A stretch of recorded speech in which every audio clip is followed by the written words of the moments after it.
बिस्मिल्लाहिर्रहमानिर्रहीम। अस्सलाम वालेकुम नादरीन, आप यूट्यूब चैनल देख रहे हैं। मैं इमरान खान हूँ। नादरीन, दुनिया भर में एहतजाजी मुजाहरे पाकिस्तान तहरीक इंसाफ ने अब शुरू कर दिए हैं। अमेरिका से हमारे पास विजुअल्स आए हैं और वहाँ पे कासिम सूरी साहब ने, उनके साथ शहबाज गिल साहब हैं, दीगर बहुत सारे लोग हैं, उन्होंने वहाँ पे एहतजाज किया। मुख्तलिफ इलाके हैं यूरोप के, वहाँ से भी, यूरोप के मुख्तलिफ शहरों से भी अब एहतजाज की खबरें आ रही है। बरतानिया में अभी जब मैं वीडियो रिकॉर्ड कर रहा हूँ तो इसके बाद एक बड़ा एहतजाज है लंदन में, उसके जो मनाज़िर आएंगे वो भी आपके साथ शेयर करेंगे। ऑस्ट्रेलिया में एहतजाज हुआ है, जापान में एहतजाज की तैयारियां हैं। तो हर जगह पे दुनिया में एहतजाज किया जा रहा है इमरान खान साहब की गैर कानूनी गिरफ्तारी और उसके बाद जो सलूक उनके साथ किया गया उस सारे मामले को लेकर, पाकिस्तान में इंसानी हकूक़ की खिलाफ वर्जियों के हवाले से भी। अब इस मरतबा जो एहतजाज हम देख रहे हैं उसमें एक चीज़ बड़ी क्लियर है। पाकिस्तान तहरीक इंसाफ पहले जो है वो हुकूमत के खिलाफ एहतजाज करती थी और ये जो ओवरसीज पाकिस्तानी एहतजाज करते थे ये नॉर्मली हुकूमत को टारगेट करते थे, ज़्यादातर इमरान खान साहब की प्रमोशन के लिए या उनकी रिहाई के लिए आवाज़ उठाते थे। लेकिन यहाँ इस दफ़ा थोड़ी मुख्तलिफ है सूरत हाल। ना नवाज शरीफ का फोटो है एहतजाज में, ना शहबाज शरीफ, ना किसी और की, ना जरदारी की, किसी की मजम्मत नहीं कर रहे जो ओवरसीज पाकिस्तानी है। वो सिर्फ हाफिज सैयद आसिम मुनीर साहब की मजम्मत कर रहे हैं, यानी वो फील्ड मार्शल की मजम्मत कर रहे हैं और ये इमरान खान साहब ने मोमेंटम बनाया। गुज़िश्ता इमरान खान साहब के अगर आप 1 दर्जन ट्वीट्स उठाकर देखें तो आपको ये बात महसूस हो जाएगी कि इमरान खान साहब ने अपना सारा जो बोझ है या अपना सारा जो निशाना है वो फील्ड मार्शल आसिम मुनीर की तरफ कर दिया है और वो ये समझते हैं कि फील्ड मार्शल आसिम मुनीर की वजह से ही जो कुछ हो रहा है वो इस मुल्क में हो रहा है। और उनके बारे में बड़े सख्त बयान भी इमरान खान साहब ने दिए हैं। तो अब ये लड़ाई, जैसे कि मैंने थोड़े दिन पहले आपको बताया था, ये इमरान खान वर्सेस आसिम मुनीर हो चुकी है।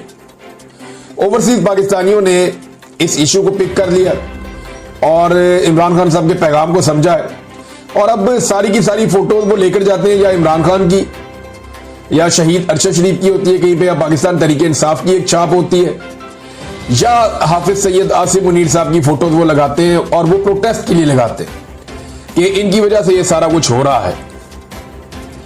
अब ये जो है वो एक अजीब सूरत हाल है पाकिस्तान की मिलिट्री एस्टेब्लिशमेंट के लिए। देखिए, पाकिस्तान की फौज इस वक्त बड़े मुश्किल हालात से गुजर रही है और अब ये मुतालबा भी किया जा रहा है ओवरसीज पाकिस्तानियों की जानिब से, पाकिस्तान के अंदर भी हो रहा है, पाकिस्तान के बाहर भी ये बात हो रही है कि आर्मी चीफ की मुद्दत मुलाजमत नवंबर में मुकम्मल हो रही।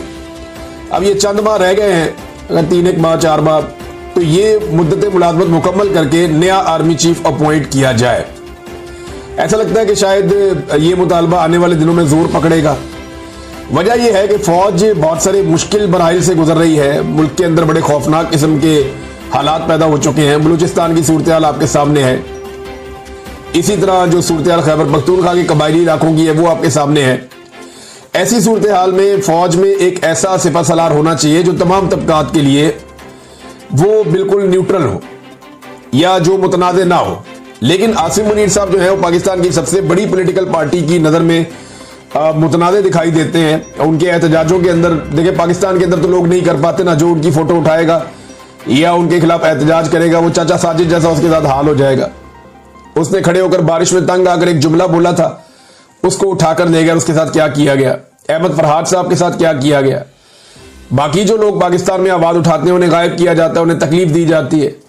बहुत सारे लोगों के साथ ऐसा हुआ, खवातीन तक के साथ ऐसा होता है। अभी हाल ही में सनम जावेद साहबा जो है उन्हें दोबारा गिरफ्तार किया गया, दोबारा उन्हें निशाने इबरत बनाने की कोशिश की गई। तो ये मामला सिर्फ इस पॉइंट ऑफ व्यू का है कि आप मिलिट्री एस्टेब्लिशमेंट के ऊपर उंगली नहीं उठा सकते। अब आसिम मुनीर साहब एक पाकिस्तान की सबसे बड़ी पॉलिटिकल पार्टी की नजर में, हत्ता कि एमल वली खान साहब ने भी उन पर तनकीद की है, फजलुर रहमान साहब ने भी उन पर तनकीद की है और ख्वाजा आसिफ भी दूसरे अल्फाज में उन पर तनकीद करते हैं। पाकिस्तान में जितने सहाफ़ी हैं वो जो टाउट हैं बेशक, लेकिन वो भी खुलकर ये कहते हैं कि मिलिट्री एस्टेब्लिशमेंट ये सारा कुछ कर रही है और एक्चुअली वो सब आसिम मुनीर साहब की तरफ इशारा कर रहे होते हैं। तो अगर आसिम मुनीर साहब अपने वक्त पे रिटायरमेंट ले लेते हैं या वो रिटायर हो जाते हैं और एक एक्सटेंशन नहीं दी जाती तो ये मुल्क एक टेंशन से बच जाएगा। यानी ये एक्सटेंशन नहीं, एक तरह की टेंशन होगी और एक नई टेंशन क्रिएट हो जाएगी एक्सटेंशन क्रिएट होने की बजाय। लिहाजा ये अब एक मुतालबा है, ये मुश्किल फैसला है लेकिन ये लेना पड़ेगा पाकिस्तान को क्योंकि यहाँ पे जो भी आर्मी चीफ अपनी सीट पे आता है वो वापस जाना नहीं चाहता, वो इस ओहदे को छोड़ना नहीं चाहता। आपने देखा परवेज मुशर्रफ भी इस ओहदे को नहीं छोड़ना चाहता था, इसी तरह जनरल कियानी भी इस ओहदे को नहीं छोड़ना चाहता था, उसने एक्सटेंशन ली। फिर जनरल राहील शरीफ इस ओहदे को नहीं छोड़ना चाहता था, उसने बड़ी कोशिश की, उसको एक्सटेंशन नहीं मिली। फिर उसके बाद जनाब जनरल बाजवा इस ओहदे को नहीं छोड़ना चाहता था, वो तो एक मरतबा फिर एक्सटेंशन लेना चाह रहा था, हालांकि एक एक्सटेंशन उसको पहले मिल गई थी लेकिन फिर भी जाना पड़ा। अब ये आसिम मुनीर क्यों इस ओहदे को छोड़ना चाहेंगे, ये एक बड़ा सवाल है। कोई भी नहीं छोड़ना चाहता, लेकिन देखना ये होता है कि पाकिस्तान को और पाकिस्तान की अफवाज को क्या सूट करता है। इस वक्त तो हालात बहुत अजीब है। वो जो नारे पाकिस्तान के अंदर बाद लोग लगाते थे, अब हम दुनिया के अंदर सुनते हुए, यानी हम सुन रहे हैं, महसूस कर रहे हैं, तो ये फौज भी इस बात को जरूर महसूस कर रही होगी। दुनिया भर में एहतजाज की तरह नाजरीन पाकिस्तान के अंदर भी एहतजाज हो रहा है, जगह जगह पे हो रहा है, मोबिलाइजेशन हो रही है कि 5 अगस्त को लोग निकल आए। अब 5 अगस्त को लोग कैसे निकलेंगे, ये बड़ा सवाल है। देखिए सदीक जान ने एक बड़ी जबरदस्त बात की और ये मैं उनकी बात से इत्तफाक करता हूं। पाकिस्तान के अंदर ना लोगों की अक्सरियत या 90-95% लोग वो ये चाहते हैं कि मुल्क में इनकलाब है, मुल्क के हालात ठीक हो जाए। अगर 25 करोड़ में से चंद हजार थोड़े से लोग आप निकाल दें तो बाकी सारे लोग यही चाहते हैं कि पाकिस्तान में इनकलाब आ जाए, पाकिस्तान के हालात ठीक हो जाए, पाकिस्तान की हालत बदल जाए और सुधर जाए और पाकिस्तान की सियासत में इदारों की मुदाखलत बंद हो जाए, अवाम के मैंडेट का एहतराम किया जाए, यहाँ पे रूल ऑफ लॉ होना चाहिए, ये सब चाहते हैं। लेकिन इसके लिए प्रैक्टिकली लोग निकल नहीं रहे। यानी ज़हनी तौर पे सब तैयार है, सबको ये चाहिए, सबकी ये डिमांड है, लेकिन उसके लिए लोग बाहर नहीं निकलते। लोगों को लगता है कि उनकी जगह पे कोई और एफर्ट करे और उन्हें बैठे बिठाए इनकलाब मिल जाए, तो ऐसा होता नहीं है। अल्टीमेटली लोगों को खुद ये करना पड़ेगा, खुद निकलना पड़ेगा, खुद एहतजाज करना पड़ेगा, खुद हिस्सा लेना पड़ेगा, चाहे वो 5 अगस्त को निकले, 14 अगस्त को निकले, बार बार निकले, वक्तन फवक्तन निकलते रहे। अब पाकिस्तान तहरीक इंसाफ ने जो जलसों की इजाजत मांगी, उन्हें अभी तक जलसों की इजाजत नहीं दी गई, क्योंकि पाकिस्तान की मिलिट्री एस्टेब्लिशमेंट इस बात को समझती है कि अभी भी अगर कोई बंदे इकट्ठे करने की एबिलिटी किसी सियासी जमात में है या किसी सियासी जमात के लिए लोग धड़ाधड़ खुद बाहर निकल आते हैं, तो वो पाकिस्तान तहरीक इंसाफ है।